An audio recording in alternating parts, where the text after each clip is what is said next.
वाह करिश्मा वाह निष्कट परवर्ती प्रसंग आम कहीं करिश्मा को प्रशंसा करुछु आपण चित्र देखिले सीधा सीधा भाव में बुझीपारे जे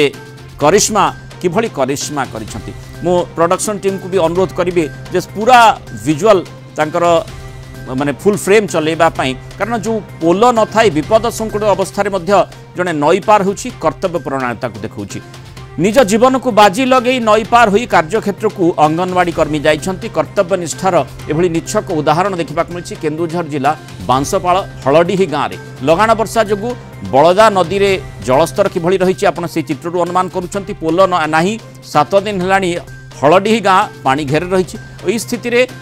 हलडीही झरासाही अंगनवाड़ी केन्द्र कर्मी कादकला गाँवर करिश्मा नायक तांको कर्तव्य किंतु भूली नांती। करिश्मा 3 वर्ष पूर्व हलडीही झरासाही रे अंगनवाड़ी कर्मी भावे जोग देइथिले। हलडीही गाँ को कादकला ठारू 2 किलोमीटर चलिबा परे मलदा नदी पार होई हलडीही गाँ को जाती। गाँ लोकों सहायता रे नदी पार होई अंगनवाड़ी केन्द्र को जाती पुणी लोकों साहाय्य फेरती।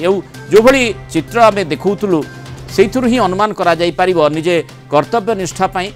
किभली जीवन को मध्य बाजी लगे दे पारे। अधिक आलोचना करबा बांसपाल रिपोर्टर दीपक बेहरा हमसे जोड़ी होइछंती। दीपक जहाँ आम देखुचु आ शीर्षक मध्य रखिचु वाह करिश्मा वाह जी भी देखिबो चित्र को से एक कथाटी ही दोहरेइबो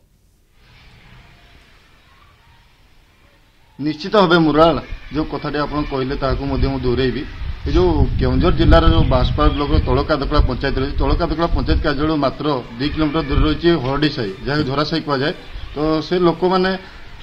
वर्षा दिन में वर्षा ऋतु में 3 मास जलबंदी अवस्था रही था। समस्या आजिकार नुह समस्या आज को बहुत दिन समस्या आम ए नहीं बारंबार कलिंग टीवी खबर प्रसारण करे कलिंग टीवी खबर प्रसारण पर बहुत बार प्रशासनिक अधिकारी आडीओ आरडी इंजीनियर अनेक थर प्रतिश्रुति किंतु प्रतिश्रुति पानी गार पलटि जाइए कहबी जो आजिका जो दृश्य आम देखा दर्शक बंधु को अगणित दर्शक मान जो आम दृश्य देखा ये हूँ करिश्मा नायक माने आखि पाउनी जेतेबेले आम नदी को भरा नई को देखुचु जी भी देख मन में भय आसब किंतु से कर्तव्य को आगे रखी जीवन को बाजी लगे नदी आरपट को जाउछंती एवं लोकों को साहाय्य करबा पई जाउछंती कौन प्रतिक्रिया आप स्थानीय अंचल देखुंत स्थानीय अंचल देखो कर्तव्य प्रणाली देखिए स्थानीय अंचल साधुवाद जन प्रशंसा योग्य पात्र सी जो जो नई आरपटे जो अंगनवाड़ी केन्द्रटी अच्छी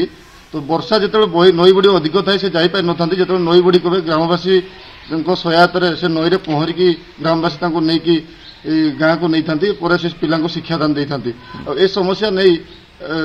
आम सहित स्थानीय सरपंच जो तलकादकला पंचायत जो अंचल तलकादकला पंचायत सरपंच अच्छा सीधा सड़क आम सहित से जोड़ी होती अजित देहरी पचारि बुझा सर आप कलिंग टीवी को स्वागत सर जो हरडी साही रही कादकला पंचायत सर ये समस्या केवेठू लगी रही और जो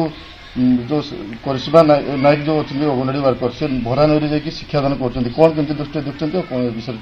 सर्वप्रथम मो कादकला ग्राम पंचायत एवं बासी तरफ आपणकर कलिंग टीवी को धन्यवाद सहित स्वागत जनइबी। निश्चित भाव में ये गोटे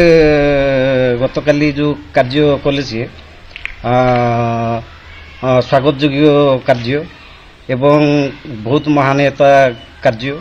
तेणु ए बाबद जेहेतु प्रशासन तो ए बाबद अवगत अच्छा आम आगु प्रशासन को अनेक थर जनईचु जदिओ से साहिटी पंचायत रु 2 किलोमीटर रोचे एवं ताकर माने नई पाखापाखी पर्यंत निश्चित भाव में आरडी रोड हो सारी बाकी से जो आमर जो 2टी पुलर आवश्यकता अच्छी सेगुडी को माने आज पर्यंत हो पाउने तेणु पोल नाही किंतु निजर कर्तव्य हटी नांती करिश्मा जहाँ गोटे दृष्टांतमूलक कार्य बोली आमे कहि परिबा जोर दे कहि परिबा चित्र ही ताहा बयान करुछि जने निजर कर्तव्य निष्ठा पई जीवन को मध्य बाजी लगे दे पारे कुनी कुनी पिला माने जोटी अपेक्षा कर रहिछन्ती नदी पार भरा नई हेले मध्य ताकू पार करी से जाइछन्ती करिश्मा प्रकृत में करिश्मा देखते। धन्यवाद दीपक बेहरा और आपण सहित जो सरपंच रही अशेष धन्यवाद आम सहित आलोचना रही।